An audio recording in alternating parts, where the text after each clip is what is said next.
Hey guys, Daily here from Team Wnax. Today I wanted to do a deck profile for my Kashtira Invoked deck. So I had the theory for this deck like a while ago, and I had played it a little bit and I felt really good in testing, but I never actually took the time to build it because I was like, oh, this deck is still just like outclassed by some of the other meta decks right now. Specifically, Rescue Ace was pretty hard. Because if you didn't open Shifter against that deck, you needed to open 2 hand traps to beat it most of the time. Along with that, it could also just like remove your Alistair and negate its effect consistently, so you had to deal with that. And the deck also played like a similar amount of gas and didn't care about Kashtira Unicorn like particularly. So a lot of the things, and then like this deck just doesn't play super well into back row decks, like, or at least like the set 4 build of that deck, or like Interrupter either. So between like Interrupter and all the traps, Rescue Ace was a hard matchup. That's now a lot worse. And then also Unchained was like a fairly difficult matchup because the High King, the DDD XYZ, was able to stop your invocation, which was one of your power plays. So you had to have a way to out that. But then like if you try to go battle phase against the deck, they would just go Unchained Soul of Rage, eat your monster, go into Little Knight, banish your card, and like that was also just very detrimental along with the trap pop. So now that those decks are going to be a lot worse, I think this deck can really come into its own. Also, getting a 3rd unicorn is insane. It makes this deck so unfair, like so silly unfair. So let's go into the deck. I'll kind of explain how it works. But yeah, it's pretty simple overall, but sometimes simple is good. So we play 1 Rise Heart. This is to help push with Lightning Storm, with like help you push into like a Zeus play if you like Dark Ruler them or anything, or if you're like they're on a weak board, you can just like turbo shotgun out of Zeus. It's really nice.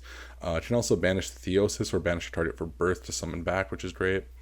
And then we have Stairclaw Kashtira. This is just like a extender. The kind of purpose I felt with this card was, one, it helps you not die, so that's always beneficial.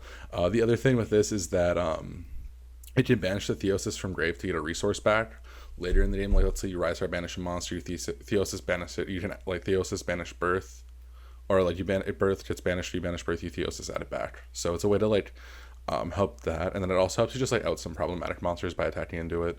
And it's how you help push for a game with like Fenrir Unicorn, this, and then like the Race South, so that's helpful. After that, Triple Unicorn. Oh, it feels so good to say that. This card's so good. Birth is such a broken, silly, ridiculous card. Having 3 to consistently search Birth is insane. Triple Unicorn, or Triple Fenrir, because Fenrir's broken. Invoked was playing this before that, but now that we can play like a full cash deck again, essentially, without Rise Heart, which is like the reason you didn't play Alistair before, oh, it feels so good. From there, Triple Alistair, obviously, one of the namesakes of the deck. The idea behind this is that it's just a 1-card normal summon that lets you get to a negate for Nibiru beforehand, whereas a lot of the other 1-card normal summons don't really apply pressure and they're not like recovery. You're getting Alistair back every turn. It works under Shifter, not amazingly, but you can still Shifter your opponent and then go into Khalida, and Khalida's just a menace. So you have that going for you. But yeah, that is really the only like real monsters in the deck, is just these 11. And honestly, it's all you need because of how much recursion this deck has, like every turn. After that, Triple Imperm, Triple Shifter, Triple Ash, Double Mourner, Triple Econ. So the idea here is that you play Shifter because it's just like the most oppressive like hand trap right now, pretty much against like every deck. And obviously Kashtira doesn't care about it. Invoke does a little bit, but you can still go Khalida if like Khalida's like absolutely nasty, or you can use your opponent's graveyard at all if possible. But Triple Imperm to go, and then Triple Ash, these are just like the strongest hand traps. Mourner is the other hand trap, like the other Veiler that works under Shifter, which is why we're playing it. Also as a way to make like Baron, which you do play in this deck. Triple Econ. I think Econ's absurd in this deck. So the reason to play this deck is because of recursion. And Econ is insane because you take their monster, which is obviously really good, but your free recursion between like Birth or like using Invocation and then getting the Alistair back after you search like the Invocation, it also helps you dodge interrupts on like Alistair too. I think Enemy Controller is absolutely broken in this deck. And that's one of the other reasons I think this deck is super playable. I think Enemy Controller is really strong right now, but I don't think a lot of decks functionally play it really well, and this is one of them where it does. And we even saw that like before the other cards. Before you had Alistair Distribute, this deck was still playing Eton. After that, 2 Birth. I know 3 is super nice.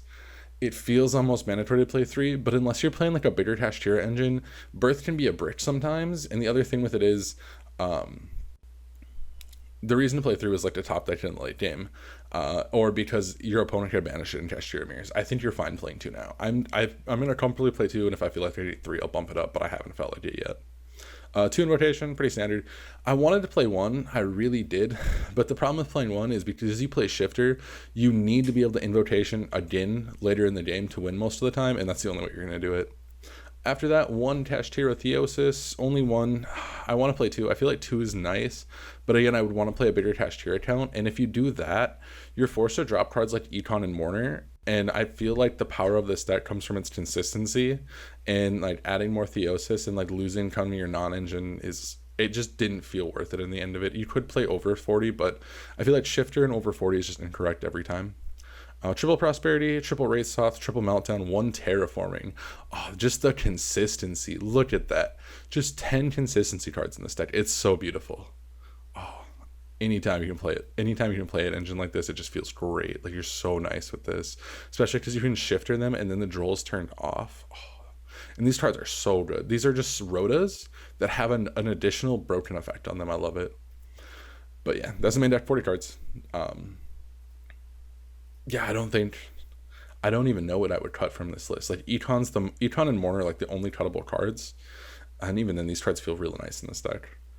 For the extra deck, one Baron, one Armed Dragon of Annihilation, one Big Eye, one Zeus, one Chandra Era, one Typhon. So the reason I don't play any other ranked sevens is I didn't feel like they were impactful enough, and I would rather be able to go into like a Little Knight or a Masquerena than most of the other ranked 7 pools. So I feel like the going second ranked sevens were just more important, especially you go like Big Eye, take one monster, Econ tribute to Big Eye, take the other monster, and you just have two of their monsters just hit them with, and you just go into like a Donner or a Little Knight with it. It feels so good. After that, we play one Zeus. Yeah, Zeus is insane. You just have to play it, right? Card's broken. Chandra Era.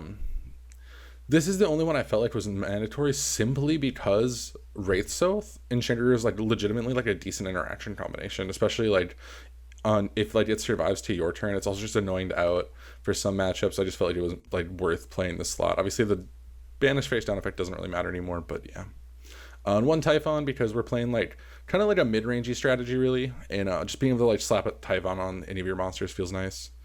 One Little Knight, one Artemis the Magistus Moon Maiden. This is just to link to Alistair into to make your first Macabre. After your first Macabre, it really doesn't matter either because you're just gonna banish the other Macabre for your other fusions. So like a lot of the times you're just going like Macabre, add back Alistair, normal summon Alistair, Din. And then on your next mutation, you're either making another Macabre, you're making an Algides, and they both just like banish to summon each other. So you always are going to get at least these 3 out of it. And then Radiant's pretty easy to make from there. And then Kalita's just for Shifter, basically. Or if you have just 2 Alistairs in Grave. Or you want to hit their extra deck. Elysium's another option, but I just didn't feel it was necessary. After that, we have our Donner. This is to clear our extra monsters, like clear monsters off our board if we nib them. Like we can go like Donner, link into Artemis. We can go like nib them, link into Artemis, link into Donner. Donner pop itself plus the nib token. Player attach to your cards, activate invocation. Just have a good day from there. One invoked Algoides, one Ragin, 2 Macabre, and 1 Kalita. Again, we kind of explained all these already. Ragin's just for banishing Unicorn. To summon this, it's just an interrupt. And then, yeah, Kalita's just for Shifter, and then these are just self-containing in engine. From there, for side decks, double Lightning Storm, 1 Feather Duster. I feel like this is like semi-standard for me at this point. I play these in most decks just because these cards going second. It's like everything that's not trying to anti-spell you are insane. Triple Dark Ruler. I don't know. This card's so weird because a lot of the decks can play through it to some extent, but it is nice to throw in with your board. In theory, you could just run a different board breaker, like Dark Hole and Regecti are still pretty good. Book of Eclipse is still probably fine. Or like, this deck doesn't really want to run like the brain control cards. But yeah, that was kind of my idea here.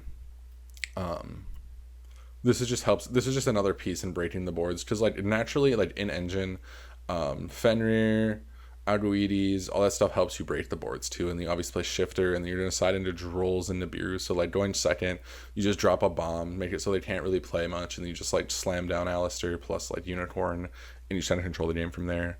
And then finally, triple Steel Drain. I wanted a Floodgate for going first. Even going second into some matchups, this card's pretty good. So yeah, this is just my idea. Was like we just slap these in. These are pretty powerful. I mean, we're like threatening the game like immediately. So that was kind of the deck I went with.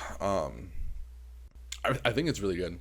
If you guys like this, I will be uploading a bunch of new format decks simply because I'm excited for the new format, and there's a lot of decks I wanted to try and a lot of Therio decks that I think are pretty good next format. So thanks for watching. I'll see you guys later.